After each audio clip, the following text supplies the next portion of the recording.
दोस्तों नमस्कार। मेरा नाम BS शेखावत है और मैं धार्मिक नगरी अजमेर से बोल रहा हूँ।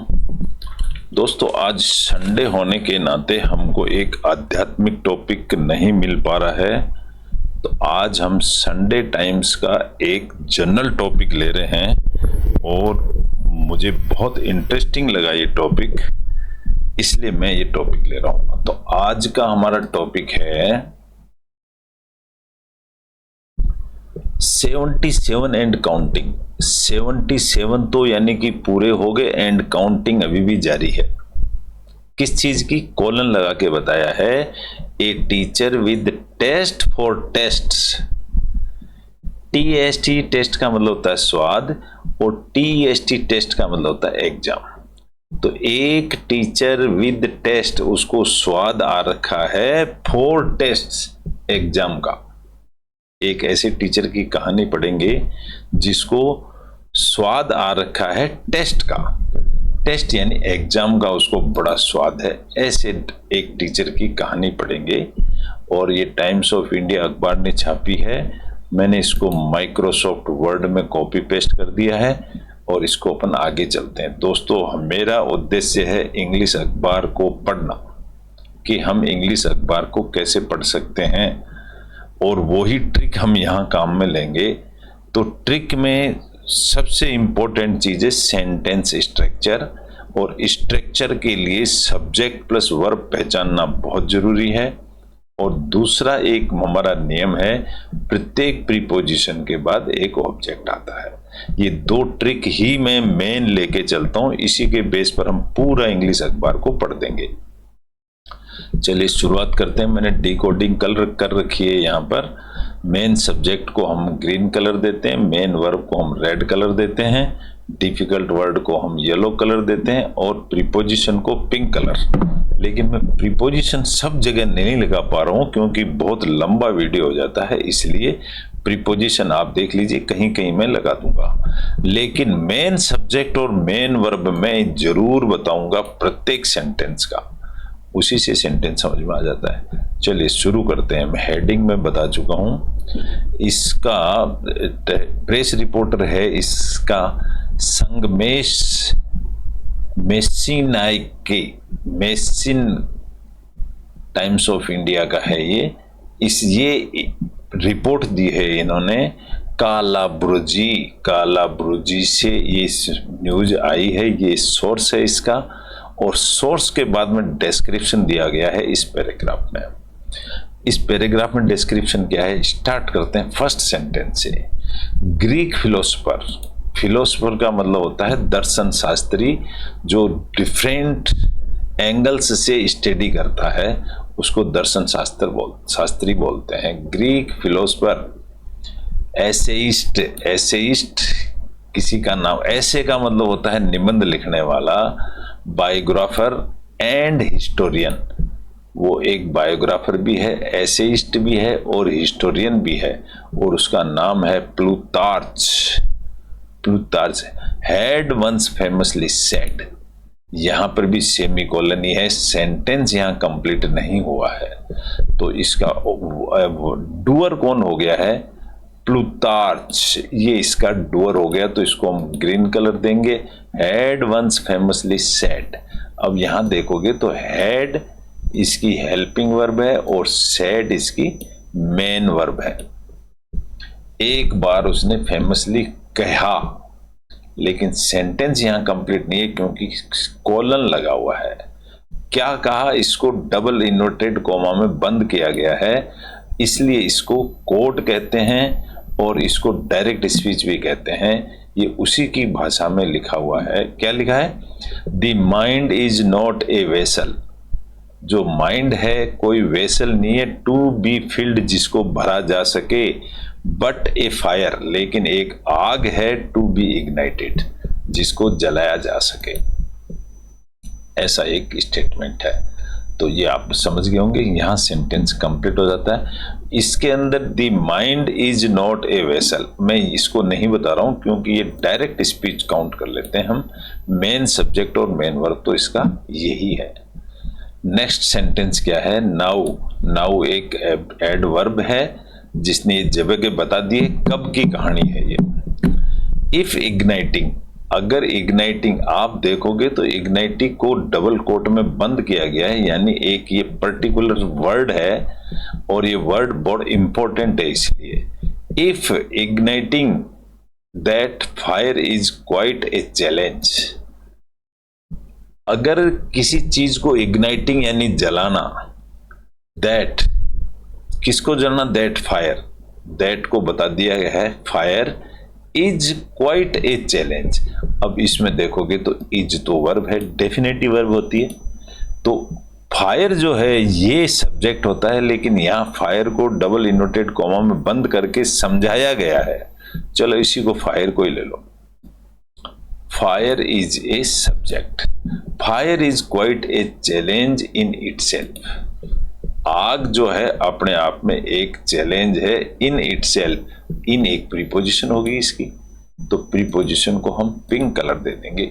इसके बाद में ऑब्जेक्ट आता है, ऑब्जेक्ट हमेशा नाउन ही होता है। सेंटेंस यहां भी कंप्लीट नहीं है। देन, तब, कीपिंग इट बर्निंग। अब यहां पर देखो कीपिंग का मतलब है प्रेजेंट पार्टिसिपल है, जला के रखना, इट बर्निंग जला के रखना, फॉर लॉन्ग लंबे समय के लिए, इज वापिस वर्ब आ गई, तो इज वर्ब आ गई तो इसको सब्जेक्ट चाहिए, तो कीपिंग इट बर्निंग यही इसका सब्जेक्ट है, ये इसको जलाए रखना यही सब्जेक्ट है। इसको हम ग्रीन कलर दे देंगे। Is an even bigger challenge, अग्नि को जलाए रखना एक बहुत बड़ा चैलेंज है। गिवन दैट का मतलब होता है एक कंजंक्शन, और कंजंक्शन के बाद में हमेशा सब्जेक्ट प्लस वर्ब की अलग से फॉर्म आती ही है।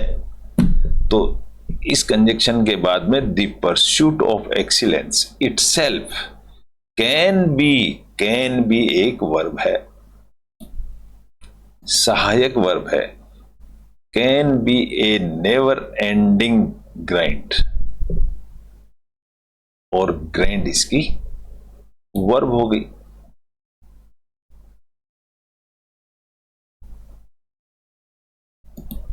Main verb. अब किस चीज का, अब कैन बी का सब्जेक्ट क्या है, यहां पर कैन बी का गिवन दैट एक कंजक्शन है, उसके बाद में द परस्यूट ऑफ एक्सीलेंस, तो द परस्यूट ही इसका सब्जेक्ट होगा। अब परस्यूट का मतलब होता है पीछा करना या किसी काम में लगे रहना, उसको परस्यूट कहते हैं। ऑफ एक्सीलेंस, एक्सीलेंस यानी ज्ञान की प्राप्ति करना। इटसेल्फ अपने आप में, कैन भी हो सकता है ए नेवर एंडिंग ग्राइंड, ये कभी भी खत्म होने वाला नहीं है, ऐसा लेखक ने लिखा है। आशा करता हूं आपको समझ में आ रहा होगा।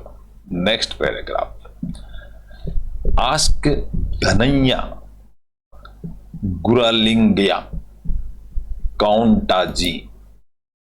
अब इनका पूरा नाम है ये किसी का, धनैया काउंटाजी 42 साल की उसकी उम्र है, तो ये डेफिनेट इसका सब्जेक्ट हो गया।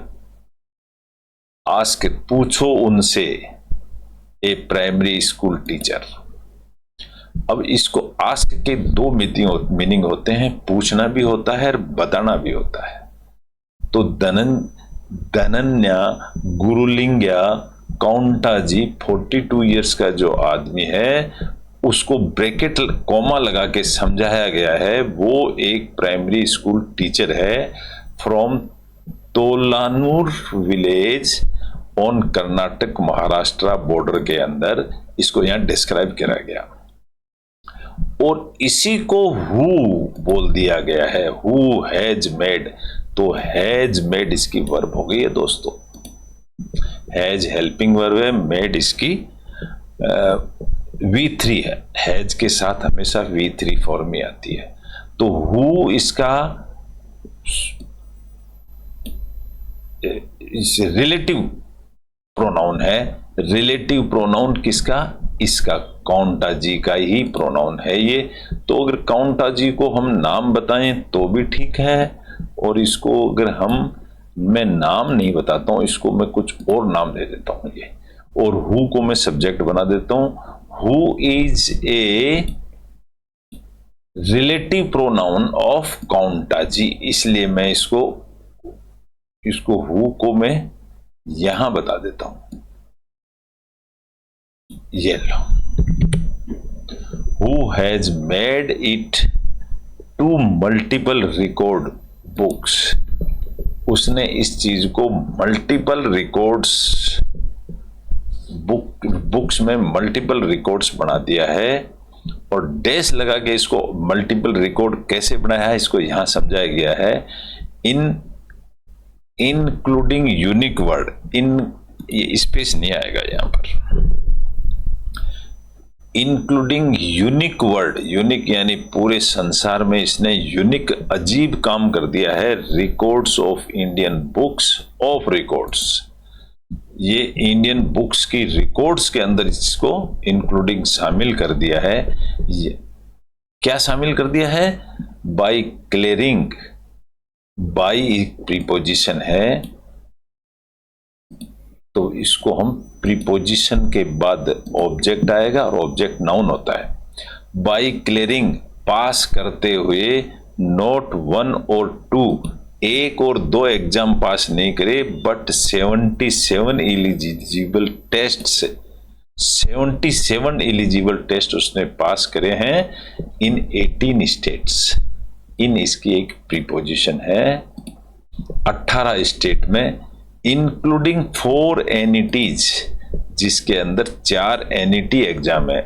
नेशनल एलिजिबिलिटी टेस्ट जो टीचर के लिए होता है, and 36 ACT state eligible tests, इतने शामिल हैं उसके अंदर। तो हु और हैज मेड इसके मेन सब्जेक्ट और मेन वर्ब आ गई है, यहां सेंटेंस कंप्लीट हो गया है। ही हैज स्पेंट, अब यहां पर ही इसका सब्जेक्ट हो गया है और हैज स्पेंट इसकी वर्ब हो गई है। तो हैज तो हेल्पिंग वर्ब है, स्पेंट इसकी V3 फॉर्म है। उसने खर्च कर दिए ₹5 lakh to appear in these exams, इन एग्जामों में 5 लाख रुपए उसने खर्च कर दिए। दोस्तों, आज इस टीचर के एक जुनून की कहानी बता रहे हैं कि इसको कितना जुनून है एग्जाम पास करने का। ये है Kanto ji has been working. अब देखो यहां हैज बीन वर्किंग, ये तो इसकी वर्ब हो गई है। हैज और बीन दोनों हेल्पिंग वर्ब है, वर्किंग इसकी ING फॉर्म है, कंटिन्यूअस फॉर्म है, यानी कि प्रेजेंट कंटिन्यूअस सेंटेंस है। ये काम होता चला आ रहा है, अभी भी हो रहा है। तो कांताजी इसका सब्जेक्ट हो गया। कांताजी अभी भी वर्किंग कर रहे हैं एज एन असिस्टेंट टीचर, एक असिस्टेंट टीचर की तरह 8KLE कन्नड़ प्राइमरी स्कूल के अंदर वो काम कर रहे हैं। ये डिस्क्रिप्शन समझा दिया। अकाल कोट जगह का नाम है, महाराष्ट्र में ये जगह है। सिंस 2008, कब से काम कर रहे हैं? सिंस कब कहा जाता है? जब पॉइंट ऑफ टाइम होता है ना, तो 2008 का पॉइंट हो गया, तो वहां से इसलिए सिंस लगा है। विद इंग्लिश लिटरेचर, ये भी बता दिया किसके साथ? इंग्लिश लिटरेचर के साथ में, लिंग्विस्टिक्स यानी भाषाओं के साथ में, फोक स्टडी, फोक का मतलब होता है झुंड, झुंड study, education and women's study, और वुमेन्स की स्टडी भी वो कर रहे हैं एमोंग हिज सब्जेक्ट्स, अपने सारे सब्जेक्ट्स के साथ में। ऐसा एक टीचर है, उसकी कहानी हम पढ़ रहे हैं। इंटरेस्टिंगली, अब इंटरेस्टिंगली एडवर्ब है क्योंकि LY भी लगा हुआ है और कोमा भी आ गई। ये एक एडवर्ब है जो डिस्क्राइब कर रहा है कि क्या काम हो रहा है। ही हैड स्कोर्ड, तो यहां आप देखोगे तो हैड प्लस V3, ये पास्ट परफेक्ट टेंस की कहानी है। हैड के साथ V3 आ गई, यानी पास्ट परफेक्ट टेंस। उसने कर लिया था, स्कोर ले लिए थे जस्ट 30% इन हिज क्लास 10। उसके 10वीं क्लास में सिर्फ 36% थे, एंड कंजक्शन लग के 37% इन हिज क्लास 12 फाइनल्स, और 12वीं क्लास में उसके 37% थे। यानी कि वो बहुत ही एवरेज के ऊपर ही था वो स्टूडेंट जब था। तो डैश लगा के इसको और डिस्क्राइब किया गया है, डैश लगा के इसको और डिस्क्राइब किया है।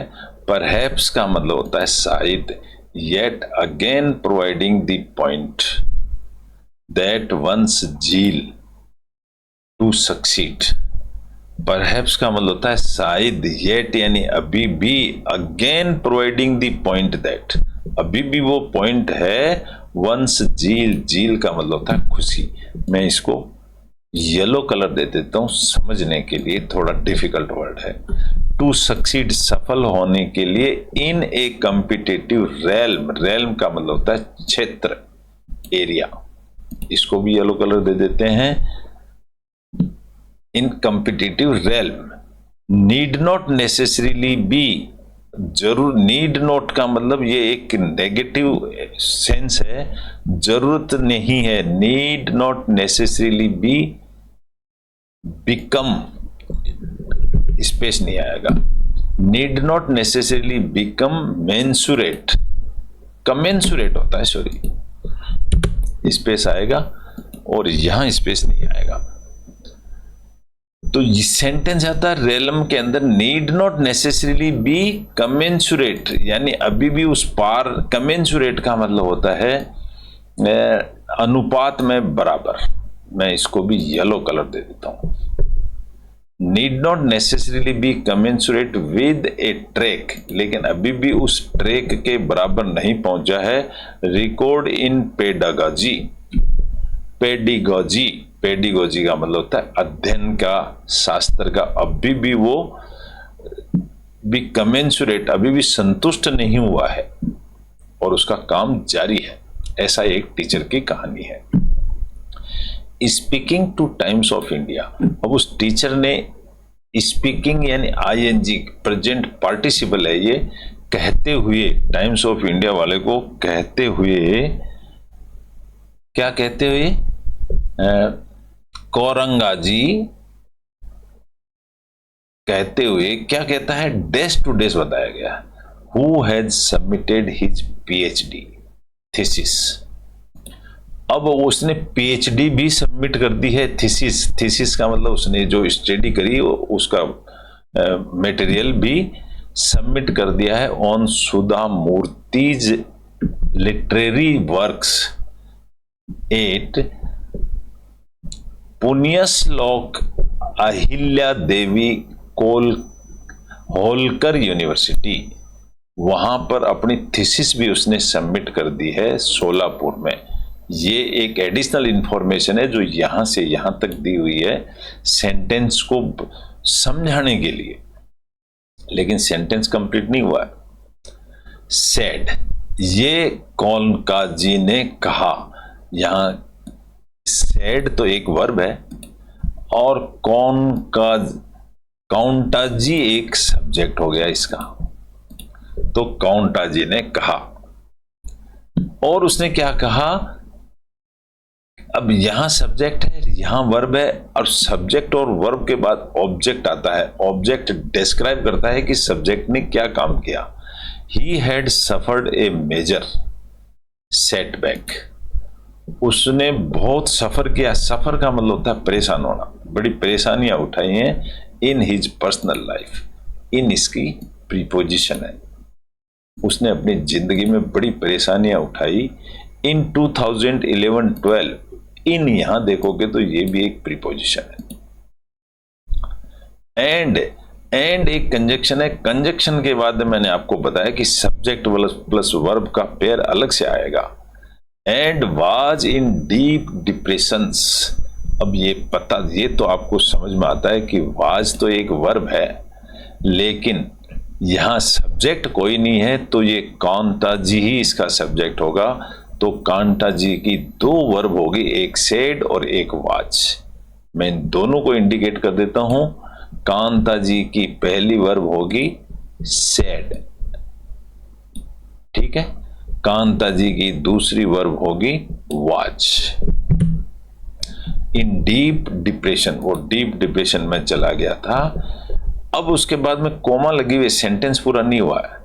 हैविंग टेकन, मैं आपको दोस्तों ये बता दूं कि हैविंग के साथ अगर V3 फॉर्म आ गई है तो इसका मीनिंग होता है एक काम होने के बाद दूसरा काम।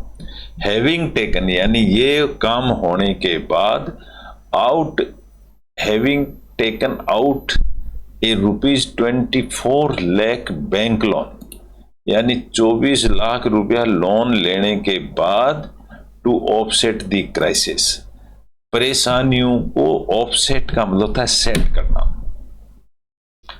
और क्राइसिस यानी परेशानियां। उसने 24 लाख रुपया बैंक लोन भी उठाया। यहां सेंटेंस कंप्लीट हो गया। माई, फिर इसके बाद में डबल कोट से सेंटेंस शुरू हुआ है। इसका मतलब किसी को ना कोई डायरेक्ट स्पीच है या बहुत इंपॉर्टेंट स्पीच है। ये डबल कोट देखते हैं तो यहां से शुरू हुआ है और ये यहां तक डबल कोट है, तो इसका मतलब ये कोई डायरेक्ट स्पीच है। क्या कह रहा है? My friend Prakash Swami suggested, ये कहता है कि मेरे दोस्त प्रकाश स्वामी ने मुझे सजेस्टेड किया था दैट कि आई प्रिपेयर फॉर एसीटी और एनईटी, कि मैं इनके लिए तैयारी करूं टू ओवरकम दी अगोनी। अगोनी का मतलब पीड़ा को समाप्त करने के लिए, अगोनी यानी पीड़ा। फिर ये दूसरे सेंटेंस में कह रहा है, अगर आप दोस्तों देखोगे तो यहां सेंटेंस है लेकिन डायरेक्ट स्पीच है। तो माई फ्रेंड प्रकाश अगोनी, तो प्रकाश अगोनी जो है ये इसका सब्जेक्ट होगा।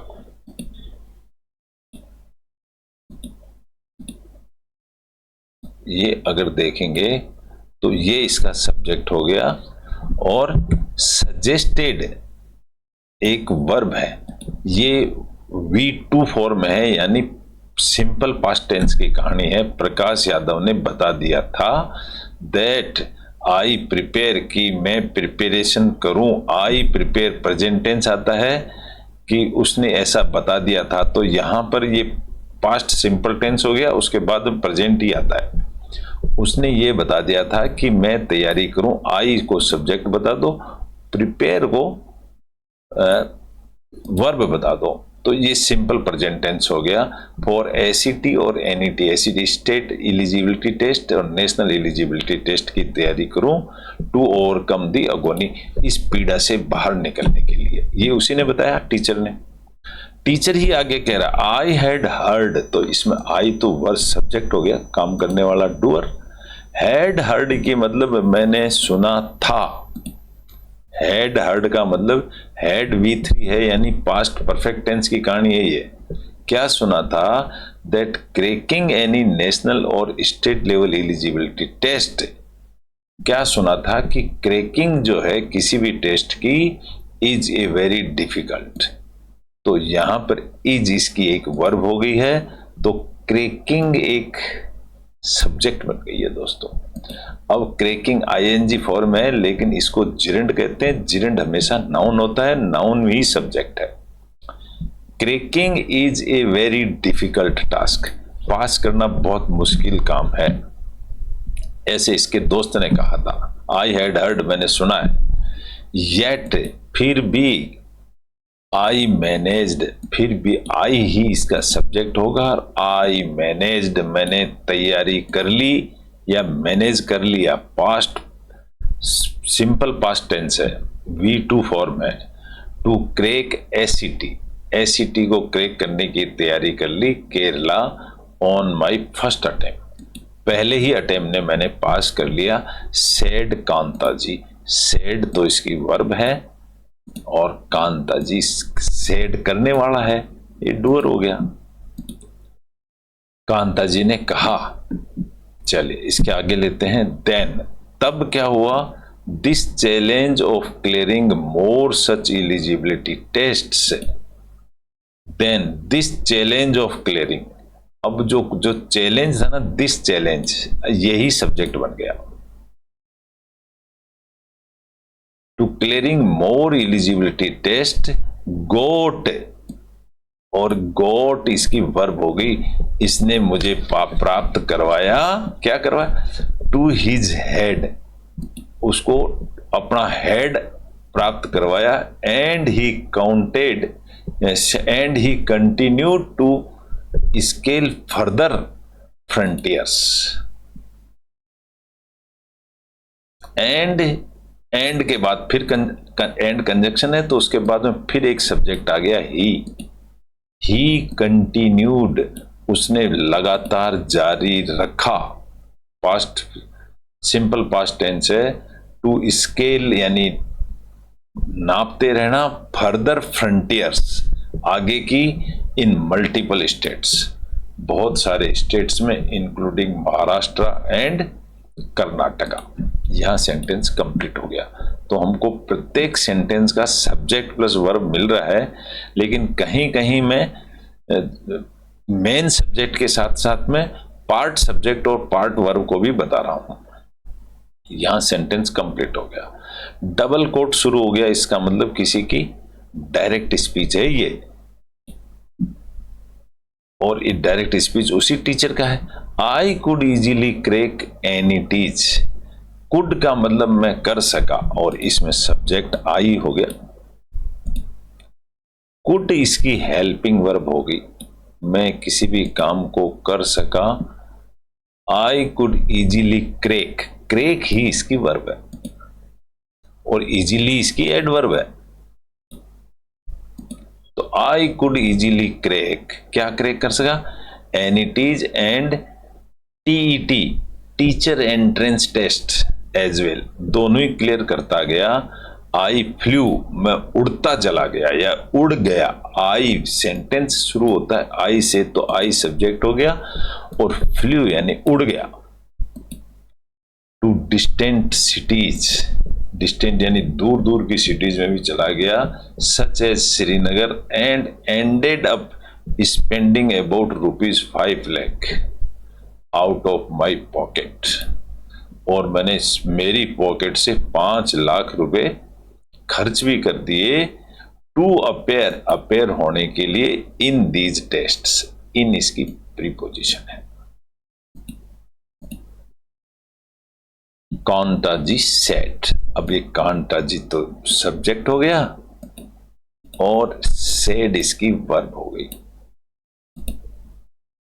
चलिए इस तरह से ये सेंटेंस पूरा हो गया। आशा करता हूं समझ में आ रहा होगा। ही इज नाउ अवेटिंग, अब देखो ही इसका सब्जेक्ट है, डूअर ही है। इज नाउ अवेटिंग, अब इज इसकी हेल्पिंग वर्ब है, अवेटिंग इसकी, नाउ भी एडवर्ब है, इसलिए ये टोटल ही इसकी वर्ब कहलाएगी।